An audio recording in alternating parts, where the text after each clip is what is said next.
नमस्कार दोस्तों, स्वागत है आपका फिर से फोकस ऑन ज्योग्राफी में। जैसे कि हमने लास्ट टॉपिक में बात की थी अरावली पर्वतमाला की, और अरावली पर्वतमाला के बारे में हमने बहुत कुछ जाना था, पर कुछ पॉइंट्स जो अरावली पर्वतमाला के छूट गए थे, जैसे दर्रे थे, जैसे उसकी पहाड़ियाँ थी, चोटियाँ थी, ये चीज़ें उसकी छूट चुकी थी।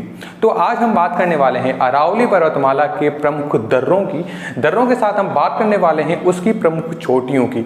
जैसे कि आप लोगों ने कुछ ट्रिक्स भी सुन रखी होगी, जैसे गुरु से दिल लगाकर जरा आशा को बनाए रखो, तारागढ़ के भैरव बाबा। इनके बीच में भी अभी नई नई चोटियों को ऐड कर दिया गया है। तो जिन भी लोगों ने ये ट्रिक्स को याद कर रखा है, वो फिर से एक न्यू ट्रिक बनाए और उसे याद करें, क्योंकि इन ट्रिकों में भी बीच में कई चोटियां थी अरावली पर्वतमाला की जो छूट चुकी थी। तो आइए शुरू करते हैं हमारे टॉपिक अरावली पर्वतमाला की चोटियों की। तो सबसे पहले लाइक कीजिए, सब्सक्राइब कीजिए एंड शेयर कीजिए। ठीक है, शुरुआत करते हैं हम अरावली पर्वतमाला के प्रमुख दर्रों की। तो आप लोगों को एक चीज मैं बताऊं कि अरावली पर्वतमाला के जो प्रमुख दर्रे हैं बेटा, वो मोस्टली आपके उदयपुर के साथ पाली के साथ राजसमंद में, राजसमंद के अलावा अजमेर में, वो बूंदी में स्थित है। कहाँ पे? उदयपुर में, राजसमंद में, पाली में, बूंदी में, वो अजमेर में इसके दर्रे स्थित हैं। अगर हम उदयपुर की बात करें बेटा, तो उदयपुर में जो दर्रे हैं वो है हमारा पहला केवला की नाल दर्रा। कौन सा दर्रा है? हमारा जो पहला दर्रा है उदयपुर का, वो है केवला की नाल दर्रा। दूसरा जो दर्रा है वो है हाथी नाल दर्रा, और जो हमारा तीसरा दर्रा है बेटा, वो है फुलवारी की नाल दर्रा। ये तीन दर्रे हैं जो कि उदयपुर में अरावली पर्वतमाला में स्थित है। इसी के बाद हमारे पास ऊपर चलने पे आ जाता है राजसमंद। राजसमंद में जो दर्रे स्थित हैं बेटा, उन दर्रों में सबसे पहला आ जाता है हमारा सोमेश्वर। कौन सा आ जाता है? सबसे पहला हमारा आ जाता है सोमेश्वर दर्रा। अब राजस्थान का सबसे तंग वो संकीर्ण दर्रा है सोमेश्वर दर्रा। इसी के बाद जो दूसरा आ जाता है वो आ जाता है हमारा हल्दी घाट दर्रा। जैसे ये रक्ततलाई, जो रक्ततलाई में स्थित है, या रक्ततलाई दर्रे के नाम से भी कई बार इसे पूछा जा चुका है। वहीं जो हमारा तीसरा दर्रा राजसमंद में स्थित है वो है गोरान घाट। कौन सा है बेटा? गोरान घाट दर्रा। अब जो गोरान घाट दर्रा है बेटा, ये गोरान घाट दर्रा राजस्थान का सबसे उत्तम दर्रा है। कौन सा? गोरान घाट दर्रा। अब सबसे तंग की बात करें तो कौन सा हो जाएगा? सोमेश्वर दर्रा। फिर से हम अगर ऊपर चलते हैं तो ऊपर आ जाता है हमारे पास पाली। अब पाली जो है, पाली में दो दर्रे स्थित हैं। कौन कौन से? पाली में पहला जो दर्रा आ जाता है आपका देसूरी की नाल। कौन सा आ जाता है बेटा? देसूरी की नाल दर्रा जो है वो पाली में स्थित है। वहीं इसका जो दूसरा दर्रा है बेटा, वो दूसरा दर्रा हो जाता है जिलवाड़ा की नाल। जिलवाड़ा की नाल जो दर्रा है वो इसका दूसरा दर्रा है, जिसे आप जिलवा दर्रे के नाम से भी जानते हो। वहीं हम जैसे ही ऊपर चलते हैं तो अजमेर और बूंदी आ जाते हैं। अगर हम अजमेर की बात करें तो अजमेर में कुछ प्रमुख दर्रों में, जैसे सबसे पहला हमारा आ जाता है बर दर्रा। कौन सा? सबसे पहला जो आता है वो आता है हमारा बर दर्रा। फिर आता है सूरा घाट दर्रा, सूरा घाट दर्रा। और तीसरा जो दर्रा आ जाता है बेटा, वो आ जाता है हमारा शिवपुर दर्रा, शिवपुर दर्रा। अच्छा, तीन के अलावा एक चौथा दर्रा भी है यहाँ पे, जिसे हम जानते हैं देबारी के नाम से। कौन सा? देबारी या देबारी दर्रा। इसके बाद सिर्फ बचता है हमारे पास बूंदी के कुछ दर्रे, जिसमें बूंदी में शामिल होता है सबसे पहले रामगढ़ दर्रा। कौन सा बेटा? रामगढ़ दर्रा। दूसरा आ जाता है हमारे पास लाखेरी दर्रा। पहला आ जाएगा कौन सा? रामगढ़ दर्रा। दूसरा आ जाएगा आपके पास लाखेरी दर्रा। वहीं तीसरा आ जाएगा आपके पास जेतवास दर्रा, जेतवास दर्रा। और चौथा आ जाएगा बेटा आपके पास खट खट दर्रा। सबसे पहला कौन सा आया? रामगढ़ आ गया, फिर लाखेरी आ गया, फिर जेतवास आ गया और फिर आपके पास आ गया खट खट दर्रा। तो ये अरावली पर्वतमाला के कुछ प्रमुख दर्रे हैं। कौन कौन से? मैंने आपको सिर्फ जिले के अकॉर्डिंग बताया, क्योंकि अगर हम ऐसे बात करते हैं तो ये बहुत सारे दर्रे हमारे सामने जाते हैं। कि मैपिंग के श्योरिटी में देखें तो बहुत अच्छी मैपिंग में हो जाता है कि अजमेर में कौन कौन से दर्रे हैं, वो आप डायरेक्ट अजमेर को आप फोकस करो और 4 दर्रे आपके सामने, फिर आप बूंदी को फोकस करो 4 दर्रे, उदयपुर करो 3 दर्रे, पाली को करो 2 दर्रे, राजसमंद में 3 दर्रे। उदयपुर में 3, राजसमंद में 3, पाली में 2, अजमेर में 4 और बूंदी में 5 दर्रे स्थित हैं। अब बात करते हैं बेटा साथ में जो जैसे जैसलमेर है, जोधपुर है, बाड़मेर है, जालौर है, सिरोही है, इन सभी जो आपके सामने जो जिले लिखे हैं मैंने, इन जिलों में जो जो पहाड़ियाँ पाई जाती है, उन पहाड़ियों पे कौन कौन सी किले हैं या फिर कौन कौन सी फेमस जगह स्थित है। जैसे सबसे पहले हम बात कर रहे हैं बेटा जैसलमेर की। तो जो जैसलमेर में है बेटा कौन सी पहाड़ियाँ हैं? आप सभी को याद है जैसलमेर में हमारे त्रिकूट की पहाड़ियाँ हैं। कौन सी है? त्रिकूट की पहाड़ियाँ स्थित है। अब आप सबको याद है इन त्रिकूट की पहाड़ियों पे क्या है? जैसलमेर का जो दुर्ग है वो स्थित है। अब इस जैसलमेर के दुर्ग को बेटा किस नाम से जानते हैं? इसे सोरानगढ़ दुर्ग के नाम से, स्वर्णगिरी दुर्ग के नाम से या गोहरागढ़ के नाम से भी जानते हैं। किसे? त्रिकूट की पहाड़ियों को।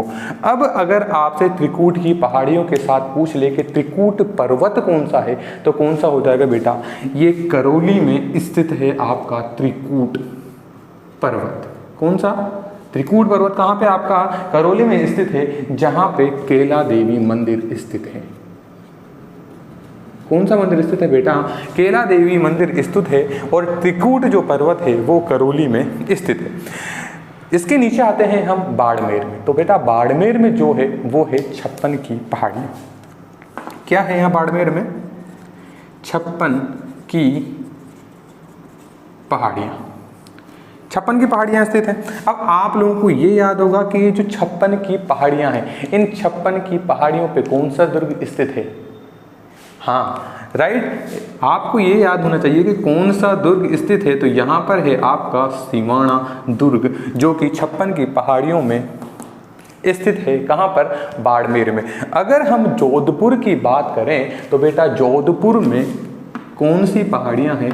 जोधपुर में आपकी चिड़िया टूक की पहाड़ियाँ। कौन सी पहाड़ियाँ हैं? चिड़िया टूक की पहाड़ियाँ हैं, जहाँ पर मेहरानगढ़ दुर्ग स्थित है। कौन सा दुर्ग स्थित है बेटा? मेहरानगढ़ दुर्ग आपका स्थित है। वहीं अब आते हैं हम नीचे तो जालौर। तो जालौर में बेटा कनकाचल की पहाड़ियाँ हैं। कौन सी है? कनकाचल की पहाड़ियाँ हैं। और आपको एक चीज़ और बता दूं, इन कनकाचल की पहाड़ियों को सुवर्णगिरी की पहाड़ियों के नाम से भी जानते हैं और इन पहाड़ियों पर जालौर दुर्ग स्थित है। कौन सा? जालौर दुर्ग स्थित है। अब आते हैं हम पाली में। कहाँ पे आते हैं हम? पाली में। पाली में जो पहाड़ियाँ स्थित है उनका नाम है बेटा नानी सीरड़ी की पहाड़ियाँ। कौन सी है? नानी सीरड़ी की पहाड़ियाँ। अब जो नानी सीरड़ी की पहाड़ियाँ हैं, इन नानी सीरड़ी की जो पहाड़ियों पर जो दुर्ग या किला बना है उसे आप लोग सभी जानते हो, जो है सोजत का किला। किस नाम से फेमस है ये? सोजत का किला, जो कहाँ है? पाली में स्थित है। ऐसे ही अगर हम सिरोही की बात करें तो सिरोही में तो आपके आ जाते हैं पठार। उदयपुर में क्या आ जाते हैं? उदयपुर में भी आपके पठार आ जाते हैं। और किलों की बात करें तो हम चलते हैं पूर्व की तरफ। तो पूर्व में आपके सबसे पहला आ जाता है भरतपुर। धौलपुर नहीं लिया है हमने, भरतपुर लिया है, क्योंकि भरतपुर में है दमदमा की पहाड़ियाँ। कौन सी है? दमदमा की पहाड़ियाँ हैं। और इन दमदमा की पहाड़ियों पे बेटा कौन सा फोर्ट स्थित है? बयाना फोर्ट। बयाना फोर्ट जो है वो आपकी दमदमा की पहाड़ियों पर स्थित है। वहीं भरतपुर के जस्ट नीचे की तरफ चलें तो आ जाता है आपका दौसा, और दौसा में है आपकी देवगिरी की पहाड़ियाँ। कौन सी है? देवगिरी की पहाड़ियाँ। अब इसके पास में तो आपको करौली बता देता मैंने, जहाँ पर त्रिकूट पर्वत है, जहाँ पर केला देवी मंदिर स्थित है। वहीं सवाई माधोपुर में जो है वो है बरवाड़ा की पहाड़ियाँ, और इन बरवाड़ा की पहाड़ियों को आप सभी अच्छी तरह से जानते हो, जहाँ पर स्थित है चौथ का बरवाड़ा मंदिर। कौन सा? चौथ का बरवाड़ा मंदिर स्थित है। अगर 12 की बात करें तो 12 में है बेटा भामती पहाड़ी। कौन सा? भामती पहाड़ी, जहाँ पर है 12 में शाहबाद का किला स्थित। अगर झालावाड़ और कोटा की बात करें तो सम्मिलित रूप से यहाँ पर 12 और झालावाड़ में सम्मिलित रूप से मुकुंदरा हिल्स की पहाड़ियाँ स्थित है। कौन सी पहाड़ियाँ हैं बेटा? मुकुंदरा हिल्स की पहाड़ियाँ स्थित है। मुकुंदरा हिल्स में ही क्या है? हाड़ौती की सबसे ऊंची चोटी भी स्थित है। बात करते हैं खंडी चित्तौड़, भीलवाड़ा, चित्तौड़गढ़ और सिरोही, उदयपुर, राजसमंद, पाली और अजमेर जो हमारे छूटे हुए। तो सबसे पहले आते हैं, क्योंकि मैंने ब्लैक मार्क्स कर रखा है, जिन जिन पर ब्लैक मार्क्स भी है ग्रीन के अलावा, उनमें भी हम बात करने वाले हैं। तो सबसे पहले आते हैं बेटा हम अजमेर पे। अजमेर में क्या है? अजमेर का जो फोर्ट स्थित है वो है तारागढ़ की पहाड़ी पर। कहाँ पर है? अजमेर में तारागढ़ की पहाड़ी पर जो स्थित है वो है आपका अजमेर फोर्ट। इसके बाद आपका पाली हो गया। पाली के बाद क्या आ जाता है? इधर भीलवाड़ा। भीलवाड़ा में भी आपकी अभी बात करेंगे, हम पठार की बात करेंगे। भीलवाड़ा में राजसमंद आ जाता है। राजसमंद में भी बेटा क्या है? हेमकूट की पहाड़ियाँ स्थित है। कौन सी पहाड़ियाँ स्थित है? हेमकूट की पहाड़ियाँ। इन हेमकूट की पहाड़ियों पे बेटा क्या है? कुंभलगढ़ फोर्ट स्थित है। कौन सा है? कुंभलगढ़ फोर्ट। अब हेमकूट की जो पहाड़ियां हैं, आपको इस हेमकूट के अलावा भी और कोई नाम मिल सकते हैं बेटा। जैसे आपको मिल सकता है मंदमाधव की पहाड़ियां, तो वो हेमकूट की पहाड़ियों को कहा जाता है, जिस पे कौन सा है? कुंभलगढ़ फोर्ट स्थित है। तो इसके और भी नाम आपको मिल सकते हैं। अब हम बात करने वाले हैं, ये तो ही आपकी पहाड़ियों की बात, इसके साथ ही हम बात करने वाले हैं पठारों की। अब पठार की बात करें तो पठार में जैसे ही मैं आप लोगों से राजस्थान के पठार की बात करने लगता हूं तो सबसे पहले नजर जाती है हमारी सिरोही पे। कहाँ जाती है? सबसे पहले ही नजर जाती है बेटा सिरोही पे, जहां पर जो पठार स्थित है वो पठार है आपका उड़िया का पठार। कौन सा पठार है?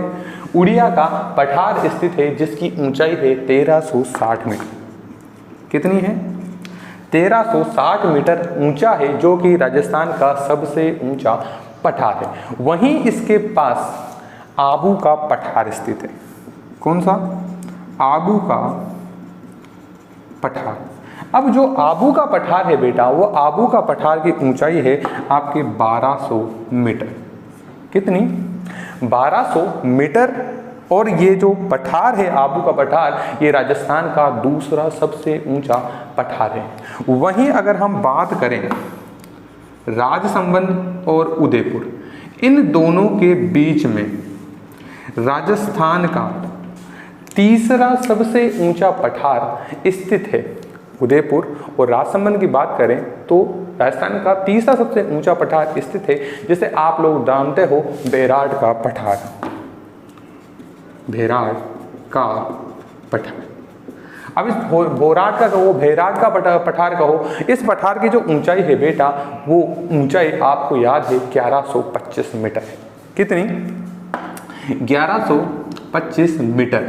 अब आप लोग संशय में मत होना, क्योंकि ये राजसमंद और उदयपुर दोनों में ही स्थित है। राजसमंद और उदयपुर दोनों में ही स्थित है। हम बात करते हैं सिर्फ अगर उदयपुर की, तो उदयपुर में बेटा जो पठार आपके मिलेंगे, सबसे पहला आपको मिलेगा लसाड़िया का पठार। कौन सा मिलेगा? लसाड़िया। लसाड़िया का पठार। दूसरा मिलेगा बेटा आपको देशहरों का पठार। पहला कौन सा मिला? लसाड़िया का पठार, और दूसरा उदयपुर में मिला देशहरों का पठार। वहीं राजसमंद और उदयपुर में जो पठार मिला वो था आपका भैराट का पठार। ठीक है, आगे चलते हैं। तो चित्तौड़गढ़ और खंडित चित्तौड़गढ़ में बहुत ज़्यादा कन्फ्यूजन हो जाता है। कैसे हो जाता है कि चित्तौड़गढ़ में जो पठार स्थित है वो है मेसा का पठार। कौन सा है? मेसा का पठार स्थित है। वो मान देशहरा का जो पठार है वो खंडित चित्तौड़ में है। कौन सा? मान देशहरा का पठार क्या है? यहाँ पर भैंसरोडगढ़ अभ्यारण्य क्या है बेटा? यहाँ पर भैंसरोडगढ़ अभ्यारण्य है जो कि खंडित चित्तौड़ में स्थित है। अगर मेसा की पठार की बात की जाए तो मेसा का जो पठार है वो मेसा का पठार आपके चित्तौड़गढ़ में स्थित है, और इस मेसा के पठार पर ही चित्तौड़गढ़ का फोर्ट बना हुआ है। किसका? चित्तौड़गढ़ का जो फोर्ट बना हुआ है वो आपके मेसा के पठार पर ही बना हुआ है। तो ये हुई हमारे पठार की बात। हमारी पहाड़ियाँ जो अरावली के अलावा और भी जगह है वो पूरी हो चुकी। इसके अलावा जो दर्रे थे वो पूरे हो चुके। अब हम बात करने वाले हैं जो चोटियों का क्रम है उसकी। अब जैसे कि मैंने सबसे पहले बात की थी आपसे, तो आप लोगों को एक ट्रिक बताई थी कि गुरु से दिल लगाकर जरा आशा को बनाए रखो, तारागढ़ के भैरव बाबा। तो इस ट्रिक में बेटा कुछ ऐड हो चुका है। अब क्या है, चोटियों में भी कुछ एडिशन हो चुकी है। जैसे लास्ट की जो आपने चोटी पड़ी थी वो थी आपकी बैराठ, जो थी 704 मीटर पर। अब इसके ऊपर की जो चोटियां हैं उनके बारे में हम बात करेंगे। तो सबसे पहले जो ऊंची चोटियों में बात करने वाले हैं, सबसे पहले जो चोटी आ जाती है हमारे पास वो आ जाती है बेटा गुरु शिखर। कौन सी चोटी आ जाती है? सबसे पहले जो चोटी आती है हमारे पास गुरु शिखर आ जाती है, जो कि उदयपुर में स्थित है। कहाँ पर है? उदयपुर में स्थित है, और जिसकी ऊंचाई है 722 मीटर। कौन सी? 722 मीटर पहली चोटी गुरु शिखर। दूसरी चोटी की बात करें तो दूसरी चोटी आ जाती है हमारे पास शेर। जो शेर है वो शेर से ही सिरोही हो जाएगा, और इसकी जो ऊंचाई है वो है 1597 मीटर। अभी वही चल रहा है गुरु से। अब तीसरा जो आ जाएगा आपके पास आ जाएगी दिलवाड़ा, क्योंकि हमने ट्रिक पढ़ी है सेम, यही तो ट्रिक थी, गुरु से दिल लगाकर जरा आशा को बनाए रखो, तारागढ़ के भैरव बाबा। तो दिल से क्या आ जाएगा? दिलवाड़ा आ जाएगी, जो थी आपकी, कहाँ पे है वैसे दिलवाड़ा? आप लोगों को याद है? दिलवाड़ा जो है बेटा, दिलवाड़ा आपके सिरोही में स्थित है।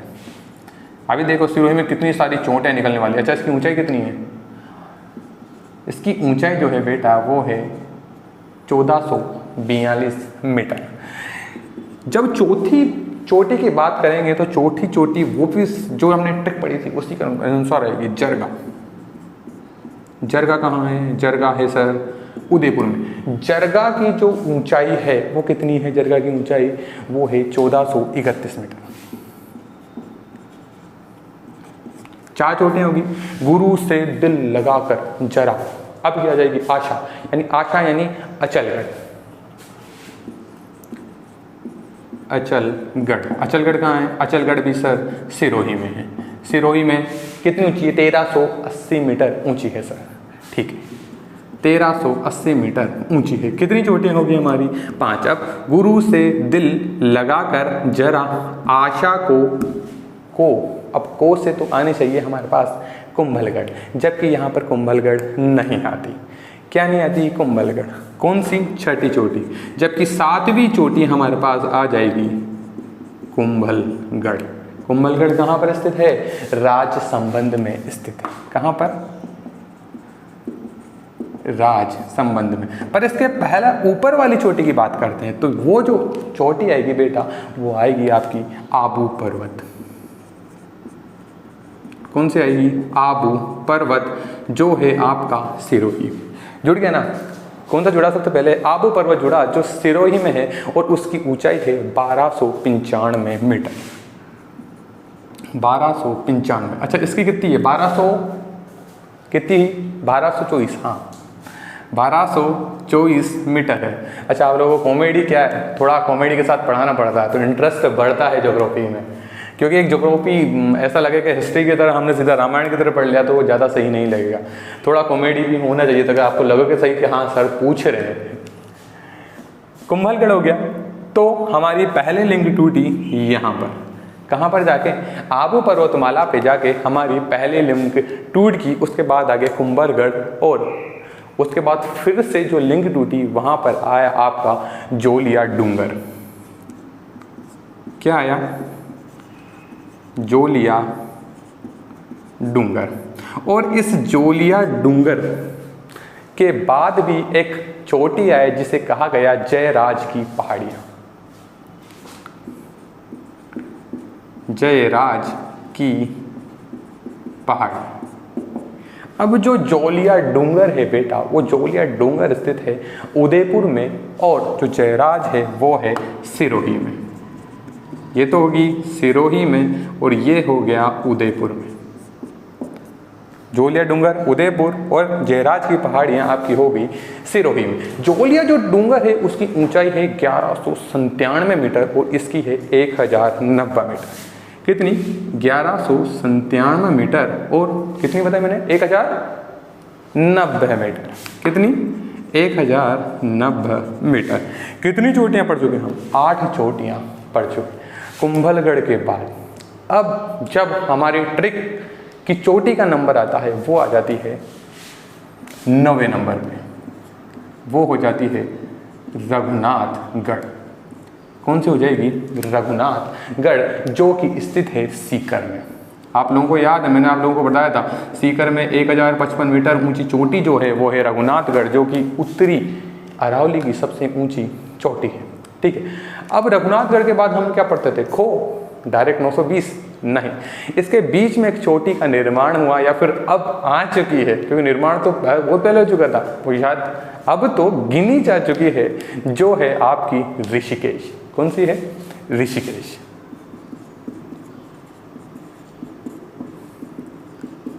ऋषिकेश चोटी। और इस ऋषिकेश के पास भी एक और चोटी आई जिसका नाम है लोहारगढ़।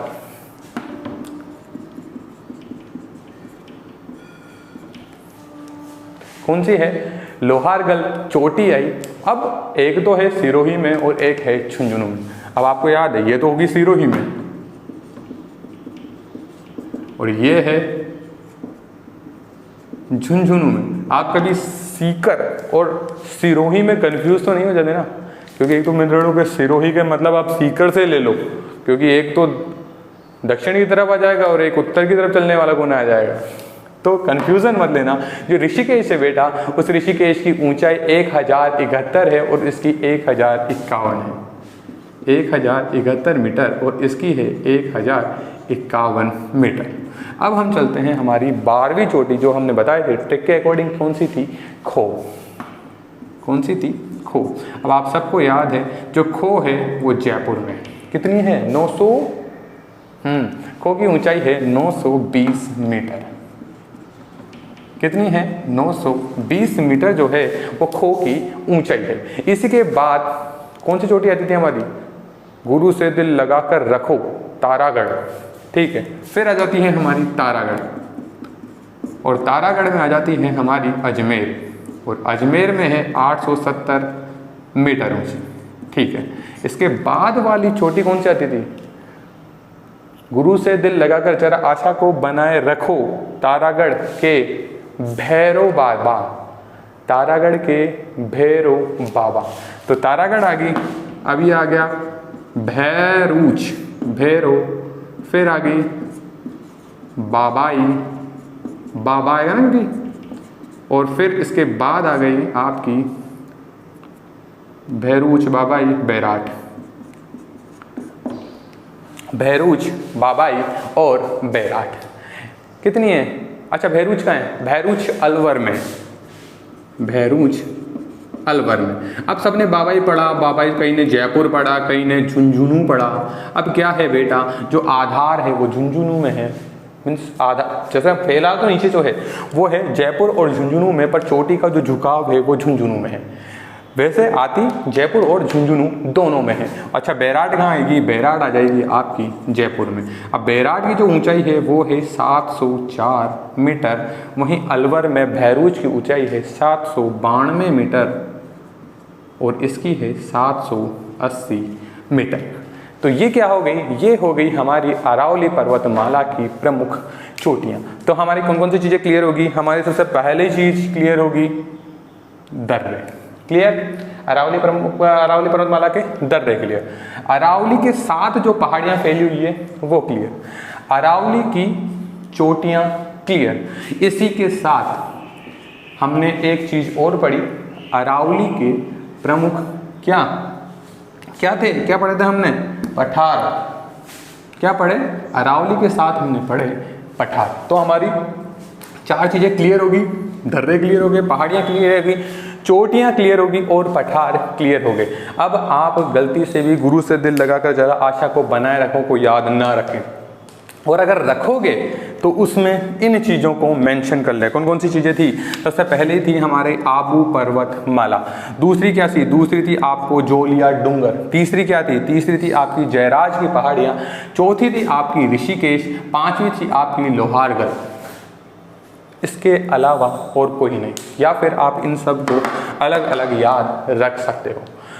इसी के साथ कल हम फिर से मिलने वाले हैं और कल हम बात करेंगे इंडियन ज्योग्राफी के ऊपर। पर इंडियन ज्योग्राफी के साथ पहले आज कुछ मोटिवेशन थिंक हो जाए। मोटिवेशन थिंक की बात क्या करें, हमारे रिसेंटली लॉकडाउन चल रहा है और लॉकडाउन में क्या है, कई आदमियों का मानसिक संतुलन थोड़ा डाउन हो चुका है। मानसिक संतुलन का आप मीन्स पागलपन से बिल्कुल भी मत लेना। मीन्स क्या है, एक प्राइवेट सर्कल में जब आदमी लगा रहता है तो वो क्या करता है, वो एक चीज़ से जुड़ा रहता है, उसे पैसा कम मिलता है पर उसका एक डेली रूटीन लगा रहता है। गवर्नमेंट सर्वेंट्स के साथ क्या है, गवर्नमेंट सर्वेंट अभी भी रेगुलर गवर्नमेंट की सेवाएं दे रहे हैं, पर प्राइवेट सर्वेंट्स अपनी सेवाओं को पूर्ण रूपेण से नहीं दे रहे हैं। अपितु देश में आज आर्थिक मंदी की नौबत भी आ चुकी है। ठीक है, आर्थिक मंदी तो आ चुकी है बेटा, पर साथ में 20% केसेस बढ़े हैं ब्रेन से रिलेटेड। कैसे? क्या हुआ कि जो काम पर आदमी जा रहा था तो काम पर क्या थी, घर की जितनी भी बातें थी वो उसके काम पर प्रेशर नहीं डालती थी, क्योंकि दिन भर वो बाहर रहता था। जैसे ही घर पे आता था, घर पे काम करके आराम से सो जाता था, फिर से वापस डेली दिनचर्या में उसका काम था, डेली का उठना बैठना। जब लॉकडाउन लगा, लॉकडाउन में 1 दिन ठीक था, 2 दिन ठीक था, 10 दिन ठीक था, पर जब 10 दिन के आगे टाइम पीरियड बढ़ने लगा तो कई लोगों का रोजगार छूट गया। अब जब ये रोजगार छूटा तो इस रोजगार के छूटने के कारण क्या हुआ, आर्थिक तंगी आई घर में, और आर्थिक तंगी सबसे बड़ी वजह बनी घर में खटासपन लाने की। कैसे? घर में लड़ाई झगड़े हुए, घर में कई बातें हुई, इससे रिलेटेड कई जो चीज़ें थी जो उसके साथ रखती थी, वो बहुत सारी बातें आगे बढ़ती चली गई और मेंटली आदमी बहुत ज़्यादा प्रेशर में आ गया। कई लोगों ने आत्महत्या की, जैसे रिसेंटली हमारे सुशांत सिंह राजपूत ने, जबकि जिनके पास सब कुछ था, उन्होंने भी आत्महत्या की, किसी न किसी प्रेशर में आ गए। तो इस प्रेशर को कम कैसे किया जा सकता था? क्या हम आर्थिक तंगी को कहीं प्लस में कर सकते थे? अभी हमारे हाथ में कुछ भी नहीं था, हमारे पास ये था सिर्फ स्टे होम, इसके अलावा हमारा कोई ऑप्शन ही नहीं था। खुद पीएम के पास कोई ऑप्शन नहीं, जब तक हम बंधे हुए हैं हाथ, हम कुछ भी नहीं कर सकते। जैसे आप लोगों को एक चीज़, एक एग्जांपल देता हूं मैं। एग्जांपल क्या है, आप किसी रेलवे स्टेशन पे बैठे हुए बेटा, उस रेलवे स्टेशन पे क्या है, आपको जाना था 12 बजे, आपको जाना था 12 बजे और आपकी ट्रेन 4 घंटे लेट है। अब आप क्या करोगे? ट्रेन को खींचने जाओगे? नहीं ना, आप हाथ पे हाथ धर के बैठे रहोगे जब तक आपकी ट्रेन नहीं आ जाती। तो मीन्स क्या था इसका? मीन्स ये था आपका कि जिस परिस्थिति में आपका काबू नहीं है, उस परिस्थिति पे आप अपना पूरा ध्यान लगाकर, आप कुछ भी, जब आप कुछ भी नहीं कर सकते हो, आप पूरा ध्यान लगाकर उस पर बैठे रहो, तो एक मेंटली प्रेशर आप लोगों के ऊपर आ जाता है। ये मेंटली प्रेशर में आप ही के ऊपर नहीं, खुद मेरे ऊपर भी आया था, पर उस मेंटली प्रेशर को आप दूर कर सकते हो किसी दूसरी जगह ध्यान डाइवर्ट करके। जैसे आप अच्छी अच्छी न्यू बुक्स पढ़ सकते हो, आप अपनी लाइफ हिस्ट्री लिख सकते हो, लाइफ हिस्ट्री नहीं तो आप ऐसी चीज़ में अपना ध्यान कन्वर्ट कर सकते हो जिस समय आप लोगों का जो टाइम वेस्ट जा रहा है वो टाइम आप किसी चीज़ में यूज़ ले सको। बुक्स पढ़ सकते हो, हम डेली के डेली मोबाइल लेके बैठ जाते हैं, गेम खेलने लग जाते हैं। टाइम पास करना है हमें, सिर्फ स्टे होम जो हमने कर रखा है वो हमें दूर करना है। मोबाइल सबसे बड़ा कारण बन जाता है कभी कभी मेंटल के प्रेशर का।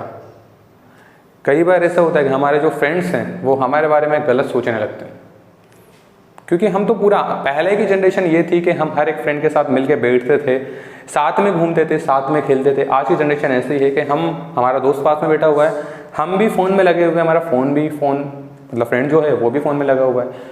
तो जो सामाजिक प्यार था या सामाजिक जुड़ाव था वो धीरे धीरे ख़त्म होता जा रहा है। मैं आप लोगों से इतना सा कहूँगा कि आप लोगों को सोशल डिस्टेंसिंग करने के लिए कहा गया है। आप लोगों से ये नहीं कहा गया कि आप लोग सारे रिश्ते नाते तोड़ दो। आप सभी चीज़ों को फॉलो कीजिए, और अगर कोई प्रॉब्लम है तो उस प्रॉब्लम को आप दूसरे को बताइए जो उसका सोल्व आउट कर सके। मीन्स अपनी बात को दूसरों तक पहुंचाना सीखिए। साथ में क्या कीजिए, जैसे मैंने आपको एक एग्जांपल बताया रेलवे वाला, जिस परिस्थिति में आपका काबू नहीं है उस परिस्थिति पे आप सोचिए कुछ नहीं कीजिए। तो जब ट्रेन आने वाली है, मीन्स जब से हमारा रोजगार हमें बिल्कुल भी पता नहीं कब शुरू होने वाला है, जब हम पढ़ना शुरू करेंगे या हमारा रोजगार शुरू करेंगे तब से उस चीज़ को लीजिएगा। अपितु आप एक काम कर सकते हो, आप बैठ के कुछ नहीं तो एक बुक्स जितनी बार पूरी होगी उतनी बार होगी यार। हमारे पास ज्योग्राफी नहीं, हमारे पास हिस्ट्री भी है, हमारे पास कल्चर भी है, हमारे पास पॉलिटिकल है, हिंदी है, इंग्लिश है। अभी तो मैं क्या कहूँ, मैं खुद एग्जामिनेशन देता हूँ तो मेरे पास खुद 11 पेपर अलग से होते हैं जो मेरे खुद के सब्जेक्ट के अलावा। ये जो टाइम मिला उसको आप प्लस मानिए। हम टीचर्स के बिना पढ़ सकते हैं, ऐसा कुछ भी नहीं कि हम टीचर्स जरूरी होते हैं। गुरु सिर्फ मार्गदर्शन देने के लिए काम आता है, मेहनत खुद को करनी रहती है। मैं खुद आपको बैठ के नहीं बता सकता कि बेटा ये लिखो, मैं आपको बता सकता हूँ कि लिखना कैसे है। मैं आप लोगों को इतना बता सकता हूँ आता क्या क्या है। मैं एग्जामिनेशन में अगर आपका टीचर बन के वहाँ पर खड़ा हूँ जहाँ पर आप पेपर दे रहे हो, तो मैं आप लोगों को वहाँ कुछ भी नहीं बता पाऊँगा, क्योंकि उस समय मेरे लिए सारे बच्चे बराबर होंगे। मैं सिर्फ अपने बच्चों से इतना सा कहूँगा कि कॉन्सेंट्रेट रखिए हर एक चीज़ पर, अपने ध्यान को इस तरह मत कीजिए। जो बीमारी है आज है कल नहीं होगी। हर एक आदमी जो आया है उसे जाना है, अब वो कैसे जाना है वो ऊपर वाले ने लिख रखा है। अच्छा आप लोगों को एक चीज़ बता दूँ, ऊपर वाले ने लिख के भेजा है कि हाँ अगले दिन ये काम होगा तो वो होगा। जैसे मैं आप लोगों को लेसन दे रहा हूँ, कितनों ने सोच रखा था कि सर हमें वीडियो लेसन देंगे, कितने ने सोच रखा था। अरे आप उसकी छोड़िए, आप एक रामायण के पार्ट को ले लीजिए। जैसे रामायण में रावण और राम जी थे। एक राम जी थे जो एक नंगे पैर थे, जिनके साथ कोई नहीं था। एक रावण था जो उनसे ज़्यादा विद्याओं में निपुण था, पर फिर भी उन्होंने अपना लक्ष्य बनाकर रखा और चलते गए। जबकि भगवान थे, कुछ भी कर सकते थे, नहीं चलते गए। एक सामान्य आदमी की तरह आगे बढ़े, हताश नहीं हुए। मैं आप लोगों से एक ही चीज़ कहूँगा, हताश लाइफ में कभी मत होना, हमेशा आगे बढ़ते चलना। ठीक है, तो साथ में ज्योग्राफी को भी साथ में लेके चलना, क्योंकि मेरा सब्जेक्ट है यार ज्योग्राफी के साथ मैं आप लोगों को अब हिस्ट्री भी प्रोवाइड कराने वाला हूँ। तो साथ में जुड़े रहिए फोकस ऑन ज्योग्राफी के साथ, एंड लाइक कीजिए, सब्सक्राइब कीजिए एंड शेयर कीजिए। तो जय हिंद, जय भारत दोस्तों।